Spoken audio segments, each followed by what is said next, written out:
بسم الله الرحمن الرحيم. عن صفوان بن سليم رضي الله تعالى عنه قال: قيل لرسول الله صلى الله عليه وسلم في الحديث: أيكون المؤمن كذابا؟ فقال: لا.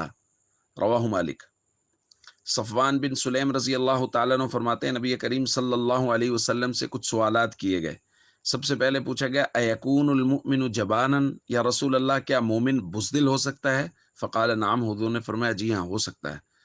فقیل لہو، پھر پوچھا گیا: یکون المؤمن بخیلا، یا رسول اللہ مومن بخیل ہو سکتا ہے؟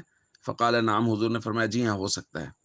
فقیل لہو، پھر عرض کیا گیا: ایکون المؤمن کذابا، یا رسول اللہ کیا مومن جھوٹا ہو سکتا ہے؟ فقال لا، حضور نے فرمایا نہیں، مومن جھوٹا نہیں ہو سکتا۔ دوستو، بخل یا بزدلی، یہ دو چیز کا تعلق انسان کے دل کے ساتھ ہے۔ بسا اوقات کوئی مومن مسلمان دل کا کمزور ہوتا ہے، اس کے اندر بہت زیادہ بہادری نہیں ہوتی، اس کے اندر بہت زیادہ سخاوت نہیں ہوتی، وہ قدر بخیل ہوتا ہے، وہ قدر بزدل ہوتا ہے۔ لیکن جھوٹا ہونا یہ بالکل انسان کے اختیار کے ساتھ ہوتا ہے۔ انسان اپنے اختیار کے ساتھ، اپنے پوری سوچ اور فکر کے ساتھ جھوٹ بولتا ہے۔ اس لیے حضور نے فرمایا کہ اختیاری طور پر کوئی مومن جو ہے وہ اس طرح نہیں کر سکتا، کیونکہ جس کے دل میں اللہ کا ڈر ہے وہ کوئی ایسا کام نہیں کر سکتا جس کام میں لعنت کا ذکر ہو۔ الا لعنت اللہ علی الکاذبین، کہ جھوٹے پر تو اللہ کی لعنت ہے۔